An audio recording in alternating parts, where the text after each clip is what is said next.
Hello Jurassic Park fans, thanks so much for clicking on this video. My name is Chris. Now that Jurassic World Dominion has been officially released to the public, it's time for us to get into full spoiler territory and talk all spoilers about Jurassic World Dominion. And that's exactly what I'm going to be doing here for you guys, is giving you my honest spoiler review on Jurassic World Dominion, breaking down some of the moments in the movie, talking about what worked, what definitely did not work, but most importantly also, you guys turn that comment section into a full discussion. Let me know, did you love Jurassic World Dominion? Were you disappointed? Were you happy with it? Because already I'm seeing the huge discourse online of people on both sides, and it's getting messy. As a quick side note, look out on the channel for a ranking video where I'll not only be ranking all the Jurassic Park movies, in that same video I'm going to be ranking all the big bad dinosaurs from the series, the opening sequences, who was the best characters, so look out for that on the channel. And on the subject of Jurassic World Dominion, I want to thank the sponsor of today's video, and that is Cinemark. I watched Jurassic World Dominion twice, first at a press screening, and then my second time through Cinemark using their D-Box experience. And let me tell you, it made a world of a difference with making this film a lot more entertaining. I had actually never done D-Box before because I thought it was something that didn't interest me, but now I'm going to be doing it a lot more. D-Box will enhance your experience of the movie by sparking the imagination through a series of perfectly synchronized movements, vibrations, and textures that allow you to feel every moment as you're witnessing it in the movie. With a film like Jurassic World Dominion, there's a lot of dinosaur rumbling, chase sequences, and watching the movie a second time in that chair made the experience so much more fun. So use the link in my description to find a Cinemark theater near you that gives you the D-Box experience. And don't just limit yourself to Jurassic World Dominion. Have this experience in mind for when movies like Lightyear, Thor: Love and Thunder, or when Black Adam comes out. Those are the films you want to go and experience D-Box. Thank you again to Cinemark Theaters for sponsoring today's video. So now with that stuff said, let's just dive straight into Jurassic World Dominion. And if you guys saw my spoiler-free review, you know I came out pretty disappointed with this movie. I'm someone who obviously is a big Jurassic Park fan. I love this franchise. A lot of the movies I like more than others because people have really put it in perspective now with Jurassic World Dominion not performing so well that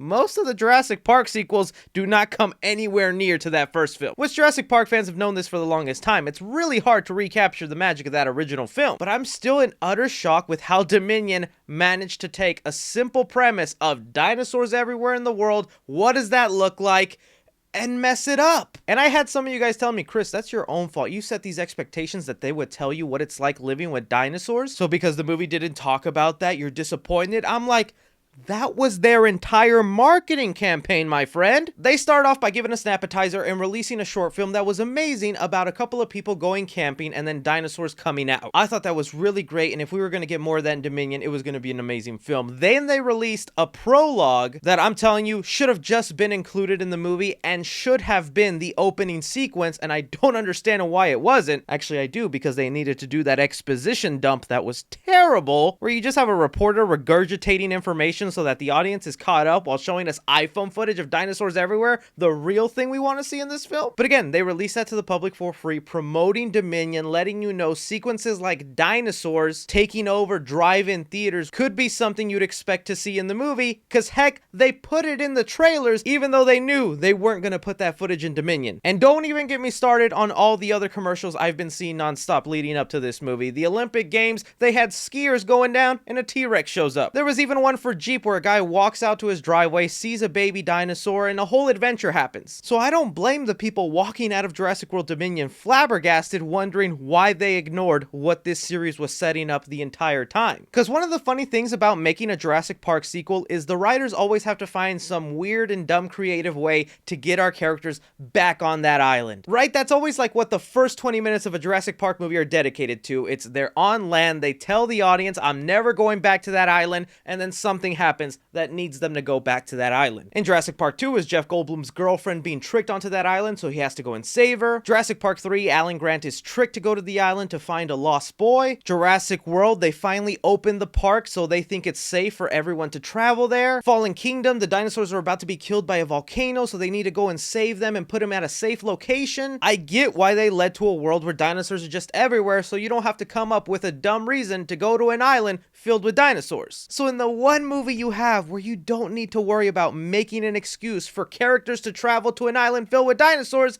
what do? You find an excuse to make our characters travel to an island where there's dinosaurs. Why?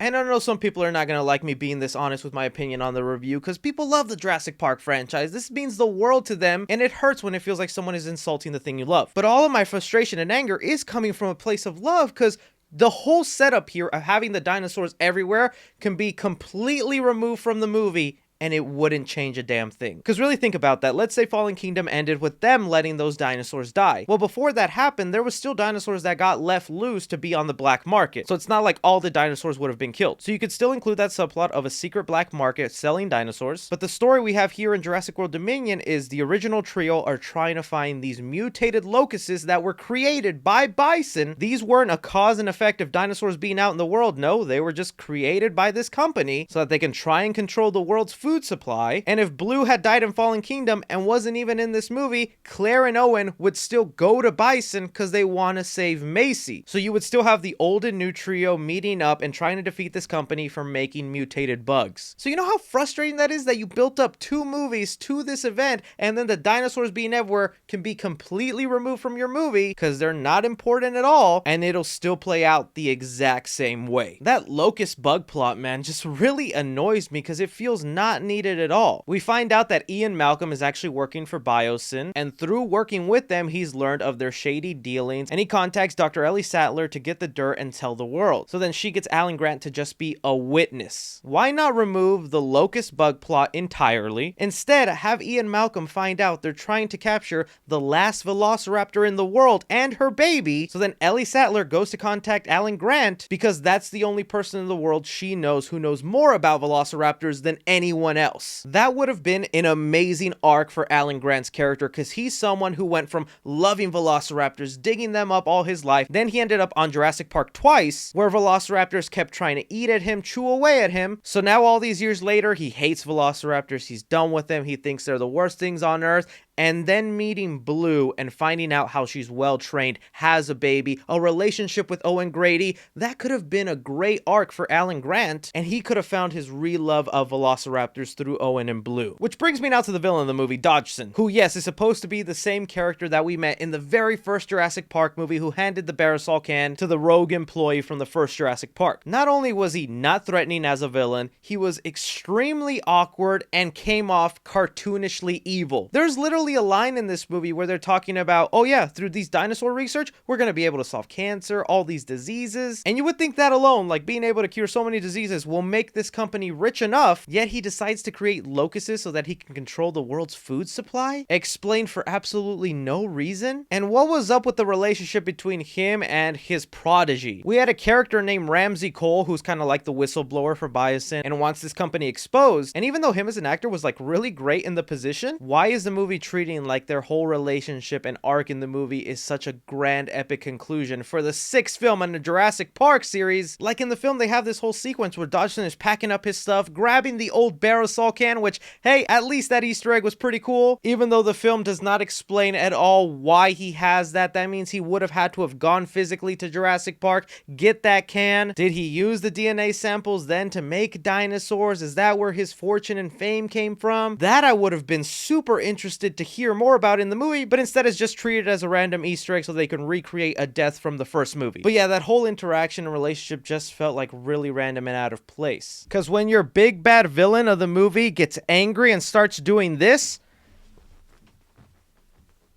we got a problem. And probably one of the most ironic and funniest things Dominion does is, everyone knows Colin Trevorrow, who directed this movie, was originally going to direct Star Wars Episode 9. That's Rise of Skywalker, or like it was going to be called when he would directed Duel of the Fates. And even though Colin Trevorrow did not get to direct that movie, he essentially got to do it with Jurassic World Dominion by retconning and trying to fix things we learned in Jurassic World Fallen Kingdom, the same way Rise of Skywalker was trying to retcon and fix things from The Last Jedi. Because Fallen Kingdom, when it came out, was one of those movies that, again, fans were debating on. Was it good? Was it bad? Did it ruin the franchise? And one of the reasons is because in that movie, it was a twist reveal that Macy was actually a clone that Lockwood created of his daughter after she died in a car crash. When I saw that, I liked that reveal at the time. I thought that was an interesting subject to touch upon in Jurassic World. The implications of now cloning people. Are we going to start mixing human and dinosaur DNA? What could that possibly mean? And then we get to Dominion and we find out None of that was true. Lockwood was not the one who recreated his daughter because he missed her. Instead, it was the original Macy, Charlotte Lockwood, who was a scientist that grew up in Jurassic Park and just randomly thought,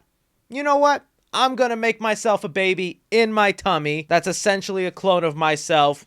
Because why not? Through cloning herself, she also makes sure that her clone doesn't have the same genetics disease she has so that she can live a long life unlike her. And really, that just felt completely unnecessary. So dumb. I think the audience would have believed enough if they just wanted to kidnap a clone girl because she was the first human clone. So maybe there was something in her blood they can find out how to clone other people. I don't see why they needed to add extra complicated layers to an already over-bloated movie. I know it was so they can go and kill the locusts in the end, but like I said, we didn't even need the locusts in this movie. This is exactly what I meant when I was reviewing Jurassic Park 3, because I'm someone who's a defender of Jurassic Park 3. I actually really like that movie and have a lot of fun with it, and one of the reasons is because it kept it simple and gave us what we wanted. Story was just person needs to travel to island to find missing person while dinosaurs are attacking you. That is it. And Dominion to me is that example of what happens when you overcomplicate the franchise and try stuffing in too much stuff. Some of it was entertaining, like when Chris Pratt is riding his motorcycles away from those dinosaurs. They brought back the whole laser pointer thing to aim the dinosaurs at, and even though I made fun of that in Fallen Kingdom, they make it work in Dominion where it's actually entertaining. It does not feel like it belongs in a Jurassic Park movie, more like a Fast and Furious movie, but I'm not gonna lie, I was entertained during those scenes. I was also loving the sequences involving that one dinosaur with the super long nails. That was creepy intense. The one dinosaur that dives into the water and is going after Chris Pratt and DeWanda Wise's character, that was a really great scene. So when people argue back to me, Chris, I just want to see dinosaurs chase people and eat them and I'll be happy, I'm totally on your side, because like I said, that's why I like Jurassic Park 3. Simple, fun, people getting eaten by dinosaurs. But it's really hard to turn my brain off at some of those story elements in here. Henry Wu, I think, was also completely misused this entire series. I don't know if it was just me, but when the boy showed up on screen, I said to myself, man, this guy looks tired. It feels like the Jurassic Park franchise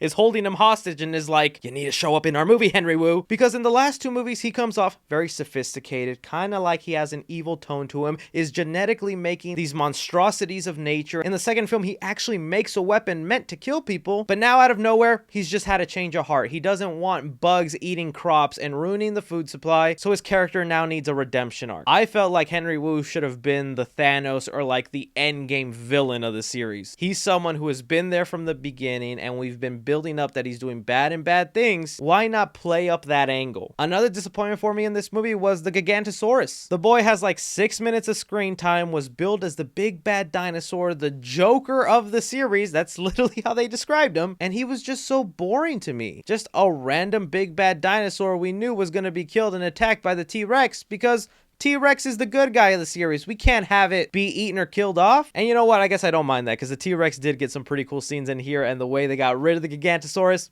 I was happy with that. But when I thought the Indoraptor was poorly used with such little screen time and didn't feel like much of a threat, ooh, that's times 10 with the Gigantosaurus. And again, I know it feels like I'm just crapping on this movie and like I hate it with my guts, when that's not the case, because the last like 40 minutes of this movie is all completely saved with the old and new cast interacting together. That's one of the things that left me really happy and smiling throughout the film. Just seeing Owen and Alan Grant talk, Ellie Sattler and Claire teaming up for a little bug mission, and Ian Malcolm just making the funniest out of place jokes. I don't care if it was breaking the fourth wall or it didn't fit in. The man was making me laugh almost every time he said something, and if it was not for Ian Malcolm doing that, I would probably be on the side of calling this movie garbage. I just really wanted to vent my frustrations with this movie because I felt like you had an easy win here. Nostalgia goes a long way, whether people want to admit it or not. You should have gone simple with the story, maybe have the OG and the new cast meet so much earlier into the film, and then sprinkle in all these dinosaur sequences. I think people would have walked out so happy, but instead, you really overcomplicated things, and if and when we see a new Jurassic Park movie, I hope they really go all the way back to the roots, make it small scale, focus on the horror, and keep the story simple. Stop having your movies have 7 different subplots when all we really want to see is dinosaurs going after people in an entertaining way. But that's just me. I really don't want to offend or hurt the feelings of anybody who loved this film and it was everything they wanted it to be. I'm really happy you got that out of the movie. To me, I just couldn't get there. So I'm going to be curious to read some of your guys' comments that love this movie. So until then, make sure you're subscribed to the channel because I'll be releasing that video ranking everything Jurassic Park. Don't be forgetting to hit that like button. Follow me on Twitter at 3C Films or on TikTok at 3C Films. But as always, I'm Chris.